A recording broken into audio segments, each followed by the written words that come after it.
ficou surpreso com o seu desligamento e que ele gostaria de permanecer no Guarani para a sequência da temporada. Isso foi conversado com a própria comissão técnica, com o Pintado, com o restante do departamento de futebol para tomar esta decisão. E se, na opinião do senhor, isso não demonstra uma espécie de falta de convicção em buscar esta solução para tirar o Guarani deste momento tão complicado na competição?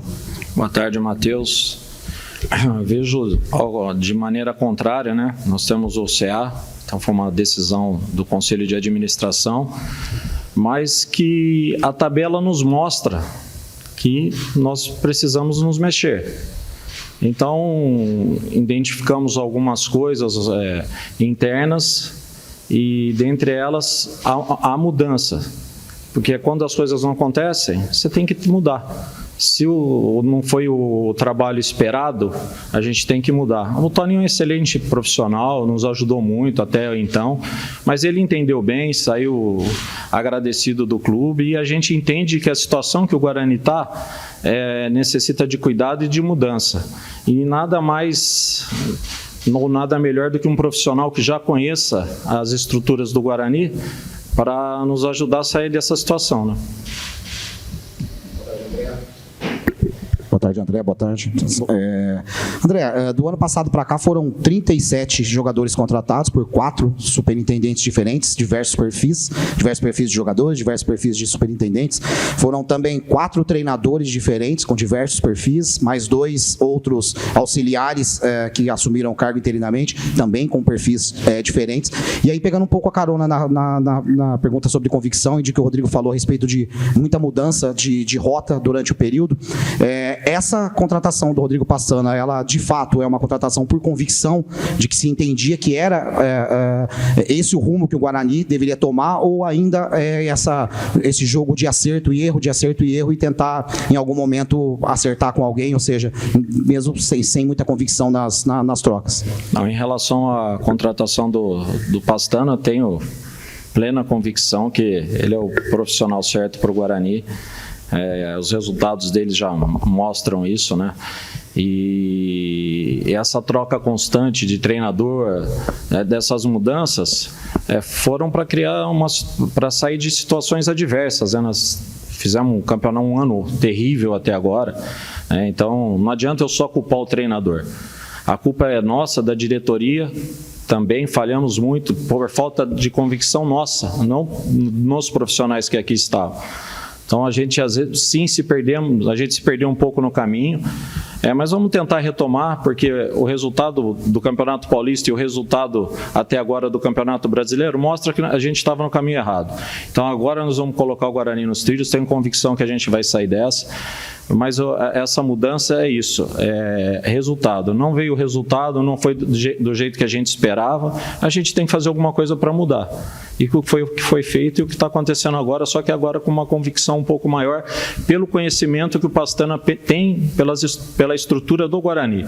Ele já sabe o caminho aqui, é a casa dele, ele já sabe o caminho. Então, é com muita convicção que a gente fez o convite para o Pastana, porque ele sabe os corredores, como funciona, como não funciona, ele tem o clube bem na cabeça dele e tenho certeza que vai dar muito certo. Boa tarde, Marconato, Victor Freitas, do Bugrecast. Você fala sobre convicções. Eu queria recordar 2 declarações que foram dadas nesta mesa no começo da temporada. Uma do seu CEO, então o CEO, Ricardo Moisés, que afirmou que o Guarani se classificaria para disputar as quartas de final do Paulista. E não passou nem perto disso, né? E aí o seu vice-presidente disse que 45 pontos era assunto abolido no Guarani, que isso não era mais debatido aqui dentro. E é a realidade que o Guarani vai ter que encarar até o fim da temporada. Esse exagero em convicções irreais também é culpa do processo que o Guarani enfrenta, talvez uma certa soberba de vocês no início da temporada? É boa essa pergunta, eu não vejo soberba. Quando você inicia um trabalho, você não inicia um trabalho para perder. Você inicia um trabalho para ser vencedor no que você está fazendo. Só que as coisas às vezes não acontecem do jeito que a gente imagina. E foi tudo isso que aconteceu e que está acontecendo. Mas a gente sempre, quando faz uma contratação, um atleta, um preparador físico, um analista, um executivo, ou quem quer que seja, é para ter o êxito, não para ter o fracasso. Senão não teria por que a gente estar aqui. A gente não quer o fracasso. Quem mais está sofrendo, quem sofre, isso é a imprensa, é nós, a torcida. Isso aqui é um sofrimento que não tem tamanho. Então, assim, não é justo a gente fazer uma declaração diferente do que a gente pensa, que seria mentirosa, e não foi. A gente tinha, sim, esperança de ter um trabalho, um campeonato melhor no Campeonato Paulista, mas não aconteceu. Como não está acontecendo agora no Campeonato Brasileiro, mas eu tenho convicção que isso vai mudar. Porque eu não vejo, sim, vejo algumas deficiências no nosso time, mas não vejo um time tão abaixo dos nossos concorrentes, entendeu? Então, eu tenho fé que vai mudar, sim, e agora com a janela aberta, com algumas peças pontuais que a gente precisa aí, a gente vai correr atrás no mercado para corrigir isso. Presidente, Vladimir Catarino, Rádio Bandeirantes. É claro que os maus resultados e a campanha ruim do time trazem uma pressão em todo mundo, né? No elenco, na comissão técnica e também na direção. Isso faz com que o departamento de futebol, o comando do Guarani fique um tanto quanto no fio da navalha, uma pressão muito grande para errar cada vez menos, ou, se possível, não errar. Isso acaba, de alguma forma, influenciando nas decisões que precisam ser tomadas de forma administrativa? Boa pergunta, Vladimir. Todo trabalho, eu acho que tem que ter uma continuidade, né? Mas quando as coisas não acontecem, você não pode ficar estático. Você tem que se mexer, você tem que mudar, você tem que procurar, você tem que vasculhar o mercado.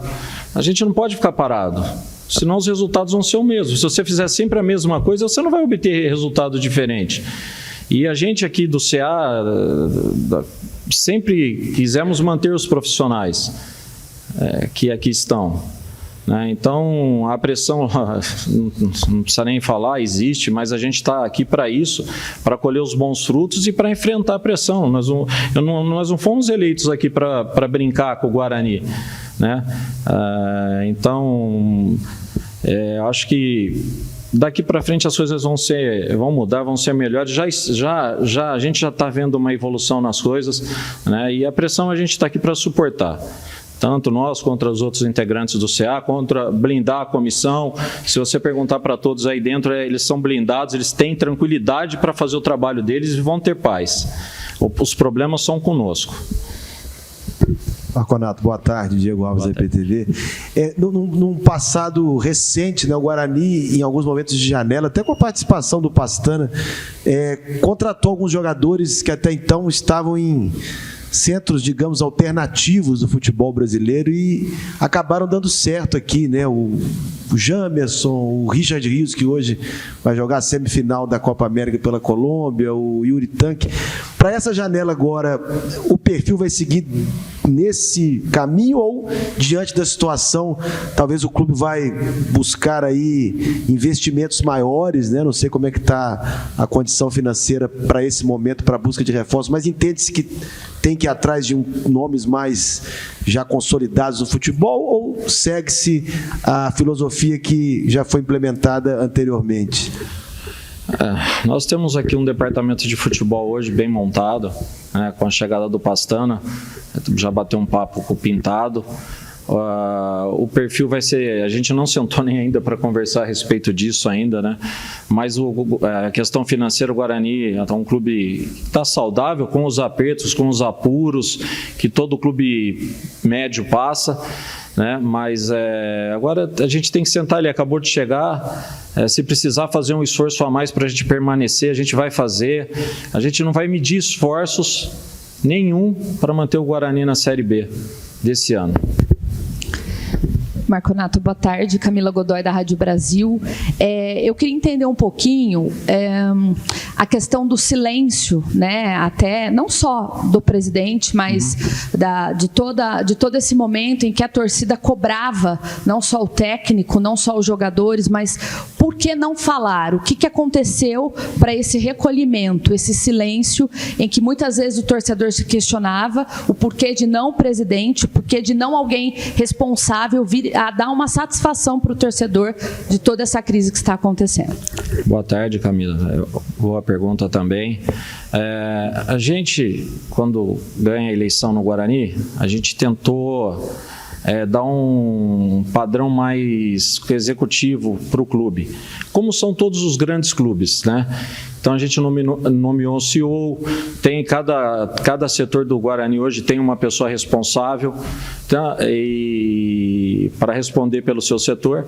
E eu não sou um presidente remunerado, eu tenho minhas obrigações e às vezes eu não consigo estar aqui como eu estou agora nos últimos 2, 3 ou talvez esse ano inteiro. Eu chego aqui 7 horas da manhã, até 9, 10 horas da noite eu estou aqui. Então eu deixei todos os meus afazeres de lado para dar suporte, dar um norte, dar caminho, dar segurança para as pessoas que aqui estão. Então, assim, a questão da ausência, às vezes, era por isso, para a gente quis profissionalizar o clube, e o clube ainda não, o Guarani, a torcida, o externo, ainda não está preparado para que um clube do interior comece a fazer esse processo de virar uma empresa. Né? Eu acho que isso é um caminho que a curto prazo, curto e médio prazo, vai ser o caminho de todos os clubes, e a gente tentou dar esse passo a mais e se criou todo esse barulho externo de CEO, foi muita pressão por uma coisa que eu acho que seria positivo para o clube, você começar a profissionalizar o clube. Então, a gente tentou dar o primeiro passo como o primeiro clube do interior com isso, né? Infelizmente não deu certo,